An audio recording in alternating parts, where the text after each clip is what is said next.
도덕적으로도 법적으로도 그리고 역사적으로도 흠결 있는 인물을 독립균형관장에 앉힌 그야말로 반국가적인 행동을 윤석열 대통령이 한 것입니다. 네, 안녕하세요. 저는 민생경제연구소장, 현재 더민주혁신의 공동대표 임세은입니다. 얼마 전에 계속 문제가 됐었던 김영석 독립기념관장을 비롯해 여러 친일 혹은 극우 사상을 가진 여러 그 공기관에 있는 사람들의 인사가 매우 문제가 됐습니다. 김영석 독립기념관장은 심지어 친일파들의 명예를 회복하기 위해 노력하겠다라는 말도 안 되는 매국노들의 명예를 위해서 독립을 부정하는 그런 대단한 이야기를 했습니다. 네, 그래서 여러 가지 문제들이 많은데요. 관련해서 저희가 기자회견을 통해서 이런 극일 또 혹은 친일 역사관에 대한 인식에 대한 비판의 성명을 낭독하도록 하겠습니다. 네, 먼저 강덕구 의원님의 여는 말씀으로 시작하겠습니다. 소개 안 하나요? 아, 죄송합니다. 네, 이렇게 정신이 없습니다. 제가 오늘 함께하는 분들을 좀 소개하도록 하겠습니다. 네, 강덕구 의원님 옆에 나오셨습니다. 그리고 그 옆에는 정의로 국회의원님 나오셨습니다. 네, 저 민생경제연구소 공동소장 안진걸 소장님 나오셨습니다. 네, 을들의 연대 박창진 대표님 오셨습니다. 네, 양희삼 목사님, 카타콤교회 양희삼 목사님 나오셨습니다. 이채양명주 시민연대 박승복 사무처장님 오셨습니다. 네, 강덕구 의원님의 여는 말씀으로 시작하겠습니다. 인사드리겠습니다. 안양시 만안구 출신 강덕구 의원입니다. 오늘 윤석열 대통령이 국무회의 중에 이런 얘기를 했습니다. 우리 사회 내부에는 자유민주주의 체제를 위협하는 반국가 세력들이 곳곳에서 암약하고 있다며 또다시 철진한 색깔론을 꺼냈습니다. 도대체 지금이 2024년이 맞는지 진정한 반국가 세력이 누구인지 윤석열 대통령에게 묻고 싶습니다. 윤석열 대통령은 친일파의 명예를 회복시키겠다라는 그런 마음으로 김영석 씨를 대한민국의 독립기념관장으로 임명했습니다. 더욱이 김영석 독립기념관장이 부정한 방법으로 대북 지원 보조금을 받아서 대법원에서 벌금형을 확정받은 적이 있는 것으로 드러났습니다. 도덕적으로도 법적으로도 그리고 역사적으로도 흠결 있는 인물을 독립균형관장에 앉힌 그야말로 반국가적인 행동을 윤석열 대통령이 한 것입니다. 윤석열 정권의 반국가적인 행태는 어제 오늘의 일이 아닙니다. 멀쩡하던 육군사관학교 독립영웅 흉상을 철거하고 뉴라이트 인사들을 기관장으로 임명했습니다. 급기야 공영방송인 KBS는 광복절 0시에 일본 국가인 기미가요를 방송했습니다. 결국 윤석열 대통령의 친일 행태에 맞서 우리 광복회를 비롯한 시민사회 그리고 야권에서 대한민국의 광복을 기념하는 자리마저도 윤석열 정권 때문에 따로 할 수밖에 없는 그런 비극을 초래했습니다. 더욱이 윤석열 대통령의 광복절 경축사는 사상 최악이었습니다. 뜬금없이 북한과의 흡수 통일을 얘기하더니 정작 중요한 일본의 가고사 문제에 대해서는 한마디도 언급하지 않았습니다. 일제시절에 친일파가 살아 돌아온 듯해도 이것만큼은 아닐 것입니다. 윤석열 대통령의 총체적 헌법 부정으로 대한민국이 그야말로 총체적 난국에 빠져 있습니다. 윤석열 대통령에게 다시 한번 묻습니다. 정말 대한민국을 좀먹는 반국가 세력은 누구입니까? 국민들은 이제 더 이상 기다릴 수 없습니다. 윤석열 대통령의 탄핵의 그날이 점점 다가오고 있습니다. 우리는 비장한 각오와 그리고 결심을 할 수밖에 없음을 분명히 밝혀둡니다.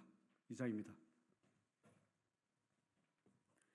네, 강덕구 의원님 연을 말씀이었습니다.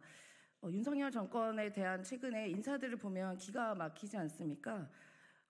일제강점기에 대한민국, 그 당시 조선인들의 국적은 일본 국적이었다는 이야기를 했습니다. 그러면 그 조선인들의 국적이 일본이면 강제징용이란 단어는 성립이 되지 않습니다. 그리고 독립운동이란 단어도 성립되지 않습니다. 상하이 임시정부 부정하는 것입니다. 최근에 낙성대 연구소에서는 독도는 대한민국의 영토라고 볼 수 없다라는 완전 국민과 정서와 동떨어진 발언을 한 분이 연구소장으로 재직을 했습니다. 하고 있습니다. 만약에 이 말에 대해서 윤석열 대통령이 동의하지 않으면 이분을 해임해야 됩니다. 그렇지만 동의하고 있기 때문에 이분이 계속 자리에 있는 건 아닙니까? 대한민국 영토수의 의무를 가진 대통령이 이 말에 동의한다면 심각한 탄핵 사유다라고 말씀드립니다. 네, 다음은 정의로 의원님께서 발언하시겠습니다.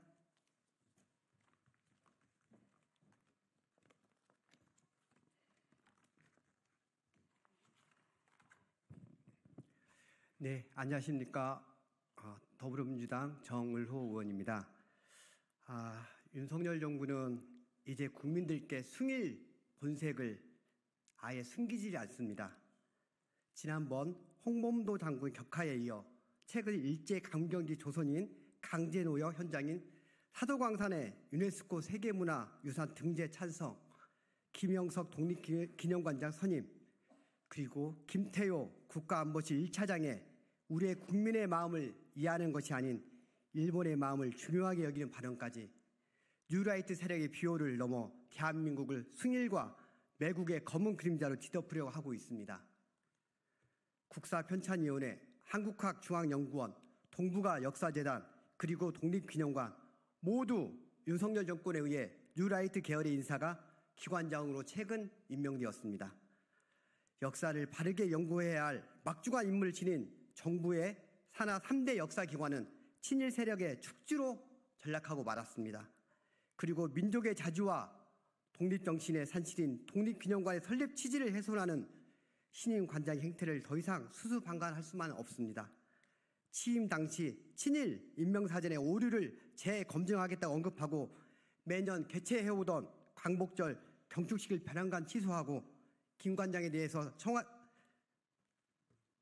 광복절 경축식을 변환간 취소시킨 김 관장에 대해 결격 사유가 없다는 대통령실 너무 참담합니다. 장부 조작으로 약 5억 원의 정부 보조금을 받아 벌금형이 확정받은 사실이 뒤늦게 밝혀졌습니다. 대통령실이 벌금형을 알고도 모르는 척 임명을 강행한 것인지 인사검증이 부실해서 정말 몰랐던 것인지 대통령실은 해명해야 합니다. 역사를 잊은 민족에게 미래는 없다는 말을 기억해야 할 것입니다. 역사를 팔아 미래를 살 수가 없습니다. 우리는 역사 앞에 부끄러운 언행을 하는 공직자를 더 이상 용납할 수 없습니다. 김영석 신임 독립기념관장의 즉각 사퇴를 촉구합니다.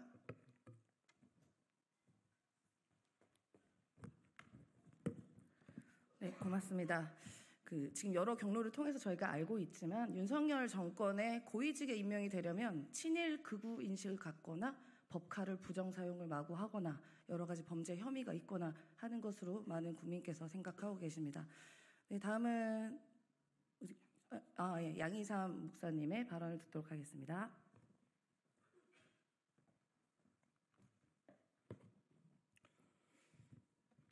안녕하십니까. 민주시민 기독연대 대표 양희삼 목사입니다. 제가 잘못된 것을 바로잡으라는 요청을 하는 기자회견장에 많이 섰지만 오늘은 더 특별한 이유가 있습니다. 김영석 독립기념관장과 인연이 있기 때문입니다. 1989년 제가 총신대에 입학했을 때 한국 기독교의 역사를 가르쳤던 교수가 김영석입니다. 그때의 수업은 저뿐만 아니라 많은 학생들에게 감동을 주기에 충분했었습니다. 해방 후 신사참배를 합리화했던 사람들에게 그러면 신사참배를 하지 않은 사람들은 뭐가 되느냐는 그의 발언은 너무나도 인상적이었습니다. 우리는 신사참배를 하고 싶어서 했겠느냐, 교회를 지키기 위해 어쩔 수 없었다는 변명에 너무나도 분명하고 명확한 일침이었습니다. 저는 그 발언을 지금까지도 잊을 수가 없습니다. 그런 수업으로 감동을 주었던 사람이 친일이라니요, 뉴라이트라니요, 사람이 변하고 망가져도 이렇게까지 갈 수 있는지 참 대단하다는 생각밖에 들지 않습니다. 그 수업이 얼마나 감동이었으면 저는 학교를 졸업하고 공군 군목으로 9년을 근무하고 나서도 당신을 찾아갈 정도였습니다. 많은 사람이 기억하고 있을 한민족복지재단, 좋은 마음이 있었기에 그 일도 잠시 도왔습니다. 그런데 그 순수함은 어디로 갔는지 장부 조작으로 국가보조금을 타내고 아프가니스탄 피랍으로 시끄러웠던 샘물교회 사건도 당신이 뒤에 있던 것을 알게 되었습니다. 목사 안수는 언제 받았는지 저에게 공동 목회를 하자고 졸랐던 기억도 생생합니다. 당신이 이런 변절자라는 것을 알았다면 근처에도 가지 않았을 것입니다. 사람들이 왜 변절을 할까요? 신념이 바뀌어서? 권력력이 있어서? 그럴 수도 있습니다. 그러나 저는 무엇보다 돈 때문이라고 생각합니다. 결국 모든 밑바닥에는 돈이 있습니다. 김중배의 다이아몬드가 그렇게 좋아서 나라를 팔아먹기까지 합니까? 신사참배를 했다고 그렇게 비판하던 당신이, 우리는 사퇴 촉구를 위해 이 자리에 섰습니다. 그러나 별로 기대하지는 않습니다. 어떻게 해서 얻은 자리이고 어떻게 해서 올라간 자리인데 쉽게 사퇴하겠습니까? 사퇴는 기대하지 않겠습니다. 그러나 아프기라도 하십시오. 당신이 인간이고 신앙인이고 목사라면 아프기라도 하십시오. 양심의 가책이라도 느끼십시오. 제가 기독교인이고 목사라는 것이 너무나 부끄럽습니다. 당신 같은 사람과 같은 하늘 아래 있다는 것도 화가 납니다. 아무리 지금의 대한민국이 기회주의자로 득실거린다 해도 신앙인이고 목사라면 그렇게 해서는 안 됩니다. 부끄러운 줄 아십시오. 당신도 하나님을 믿는다고 하니 심판도 믿을 것입니다. 좋습니다. 하나님 앞에 가서 심판받읍시다. 누가 천국에 가고 누가 지옥에 갈지 꼭 심판받읍시다. 감사합니다.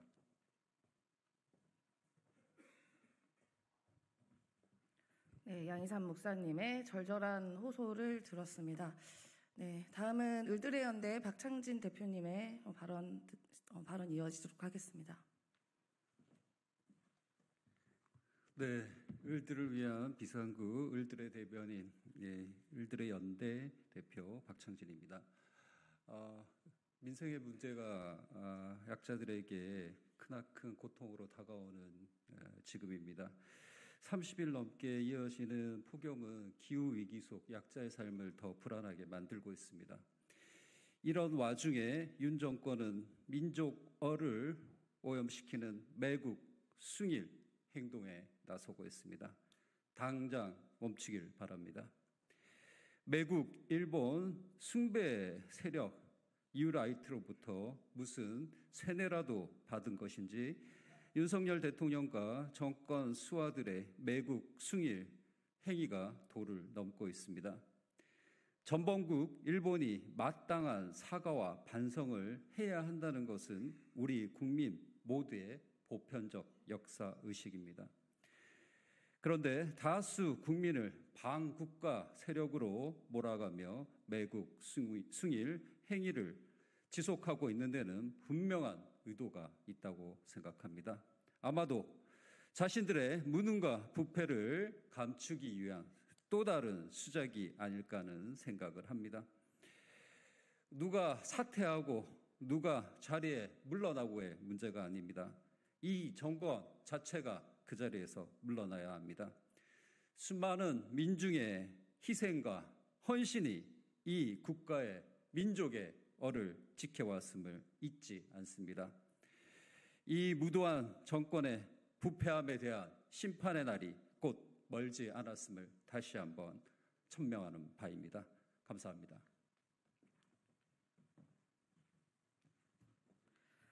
네, 윤석열 대통령께 말씀드리고 싶습니다. 지금 당장 혹은 단기간에 지금 임명하신 극일 반민족주의자로 의심되는 그런 분들을 경질시키셔야 합니다. 그렇지 않다면 그분들의 의견에 한다고밖에 생각이 되지 않습니다. 윤석열 대통령이 이렇게 말씀하셨습니다. 탄핵? 그거 한번 해보십시오. 시키려면 시키십시오. 라고 이야기하셨습니다. 윤석열 대통령 임명하고 저희 선서를 하지 않습니까? 헌법에 딱 손을 얹고 선서를 합니다. 헌법의 가치를 지키지 않으려면 대통령을 하시면 안 됩니다. 탄핵시키려면 시키십시오라고 말씀하셨는데요. 국민께서 아마 머지않아 시킬 날이 올 거다라고 생각합니다. 네, 오늘 기자회견을 모두 마쳤습니다. 이 더운 날씨에도 취재해 주신 언론인 여러분들께 감사의 말씀 드립니다. 고맙습니다.